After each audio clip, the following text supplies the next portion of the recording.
Hello दोस्तों, स्वागत है आप सभी का ट्रेडिंग के एक और नए वीडियो में। दोस्तों, इस वीडियो के अंदर मैं आपको सिखाने वाला हूं कि आईपीओ क्या होता है, आईपीओ को क्यों खरीदना चाहिए, आईपीओ को खरीदने के क्या क्या फायदे होते हैं और आईपीओ को कैसे खरीदा जाता है। आईपीओ को लेकर के ये कंप्लीट वीडियो होने वाला है जिसके अंदर आपके आईपीओ को लेकर के सारे ही डाउट्स जो है वो क्लियर होने वाले हैं दोस्तों। लेकिन वीडियो को चालू करने से पहले मैं आपको बता दूं, अगर आप मेरे इस चैनल पर पहली बार आए हो और इस वीडियो को पहली बार देख रहे हो तो दोस्तों इस चैनल पर मैं बिल्कुल बेसिक से लेकर के एडवांस लेवल तक की ऑप्शन ट्रेडिंग बिल्कुल फ्री में सिखा रहा हूं। मैं सारे ही वीडियोस को जो है वो पार्ट वाइज पार्ट करके बनाता हूं और पार्ट वाइज पार्ट करके सिखाने की कोशिश करता हूं, जिससे आप लोगों को कोई कंफ्यूजन ना रहे कि आप पहले कौन सा वीडियो देखें और बाद में कौन सा वीडियो देखें। आप सारे ही वीडियोस को जो है वो पार्ट वाइज पार्ट करके देख सकते हो और ऑप्शन ट्रेडिंग को दोस्तों बिल्कुल फ्री में सीख सकते हो। दोस्तों, मैंने सारे ही टॉपिक्स के ऊपर अलग से प्लेलिस्ट भी बना रखी है। अगर आप लोगों को किसी टॉपिक के अंदर डाउट होता है तो आप जाकर के प्लेलिस्ट के अंदर उस टॉपिक के ऊपर वीडियो को देख सकते हो और अपने डाउट को दोस्तों क्लियर कर सकते हो। तो चलिए दोस्तों, वीडियो को शुरू करते हैं और समझते हैं कि बेसिकली आईपीओ होता क्या है। दोस्तों, पहले हम समझ लेते हैं कि आईपीओ का फुल नेम क्या होता है। आईपीओ का फुल नेम होता है इनिशियल पब्लिक ऑफरिंग।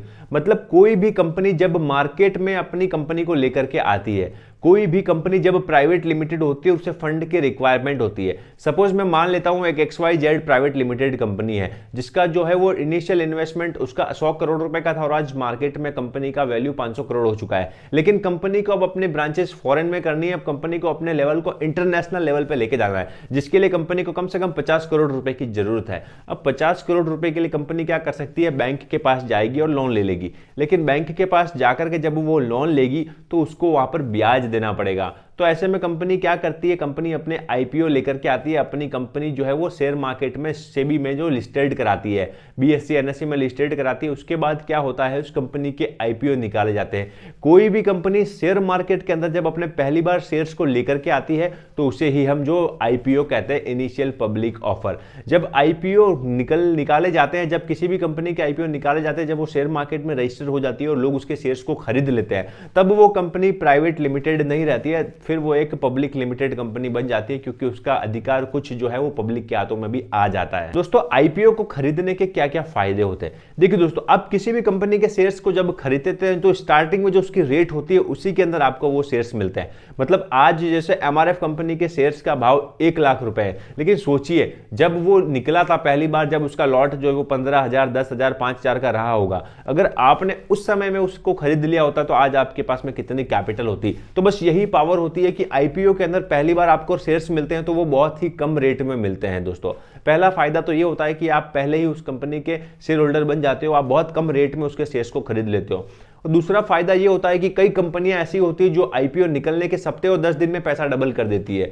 मैं आपको कई कंपनियों के एग्जांपल दे सकता हूं, आप गूगल पे जाकर के देखिए, ऐसी बहुत सारी कंपनियां हैं जिन्होंने क्या किया कि पहले ही बार में अपने 10 दिन के अंदर पैसे को डबल कर दिया। मतलब ऐसी कंपनी जिसका आज अगर आईपीओ के अंदर 160 रुपए का एक शेयर है और 7 दिन के बाद उसका जो है वो 560 रुपए का हो गया। मतलब 5 से 10 गुना ऐसी ऐसी कंपनियां जो आईपीओ में रिटर्न दे देती है। इसीलिए आपको आईपीओ में पैसा लगाना चाहिए, क्योंकि बहुत कम टाइम में आपका पैसा डबल हो जाता है। अगर किसी कंपनी का आईपीओ के अंदर 100 रुपए का एक शेयर है और 7 दिन के बाद वो 300 हो गया तो आपका पैसा 3 गुना हो गया। अब आप सोच रहे होंगे कि यार आईपीओ तो बहुत ही काम की चीज है, बहुत ही खतरनाक चीज है, पैसा डबल करने की ये तो स्कीम है। लेकिन मेरे भाई नहीं, मेरा काम आपको सच बताना है। कई कंपनियों में पैसा नुकसान में भी जा सकता है, क्योंकि भाव मार्केट में जो वो गिर भी सकते हैं। जरूरी नहीं है कि हर कंपनी के आईपीओ में पैसा लगाने के बाद आपका पैसा डबल होगा ही होगा।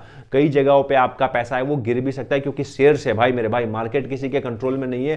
शेयर्स का भाव नीचे भी गिर सकता है। अगर आईपीओ खुलने के इंस्टेंटली वो नीचे गिर गया तो आपका पैसे का वहां पर नुकसान भी हो सकता है। मेरा काम सिर्फ आपको सच बताना है, इसलिए मैं आपको दोनों ही पहलू बताता हूं मेरे भाई। आईपीओ के अंदर सबसे बड़ा फायदा ये होता है कि प्राइस ट्रांसपेरेंसी रहती है। अगर मैं बहुत कम इन्वेस्टमेंट करता हूं और कोई बड़ा इन्वेस्टमेंट भी करता है तो अभी दोनों के लिए मार्केट में जो एकदम ट्रांसपेरेंसी रहती है, सेबी जो है वो दोनों को क्लियर ट्रांसपेरेंसी रखता है, चाहे कितना भी बड़ा इन्वेस्टर हो या फिर कितना भी छोटा इन्वेस्टर हो। और यहाँ पर जो है वो रिटर्न्स अच्छे मिलने की गुंजाइश रहती है अगर आप लॉन्ग टर्म के हिसाब से बैठे रहते हो। अगर आप 6 महीने, साल भर, 5 साल, 10 साल तक अपना इन्वेस्टमेंट करके रखते हो तो मोस्ट ऑफ द चांसेस है कि मार्केट ऊपर ही जाना है, तो वहां पर आपको प्रॉफिट होने की पूरी गुंजाइश रहती है। अब दोस्तों, आईपीओ को अप्लाई करने के बाद जरूरी नहीं है कि आपको अलॉटमेंट मिलेगा ही मिलेगा, ऐसा जरूरी नहीं है। क्योंकि अगर कोई कंपनी जो है वो 100 शेयर्स इशू कर रही है लेकिन वहां पर एप्लीकेशंस 200-300 आ चुकी है, तो मेरे भाई 200-300 को वो शेयर्स नहीं दे सकती ना, वहां पर सिर्फ 100 ही एप्लीकेशंस है, तो उन 100 लोगों को ही मिलेगा और जो रिमेनिंग 200 लोग होंगे उनका पैसा जो है वो रिटर्न हो जाएगा। तो इस बात का कोई श्योरिटी नहीं है कि अगर आपने अलॉटमेंट के लिए अपना फाइल लगाया है तो आपको शेयर्स का अलॉटमेंट मिलेगा ही मिलेगा, आपका आईपीओ खुलेगा ही खुलेगा।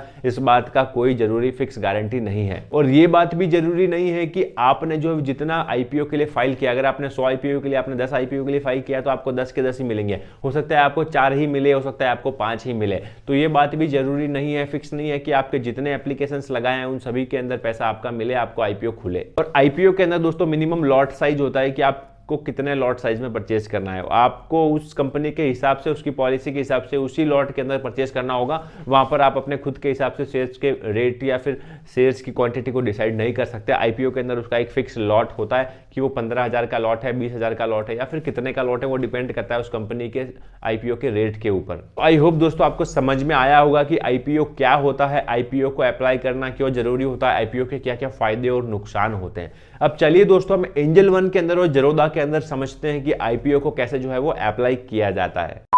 गाइस आईपीओ किसका आने वाला है और किसका आईपीओ आ चुका है, हम कैसे अप्लाई कर सकते हैं उसको हम देखते हैं।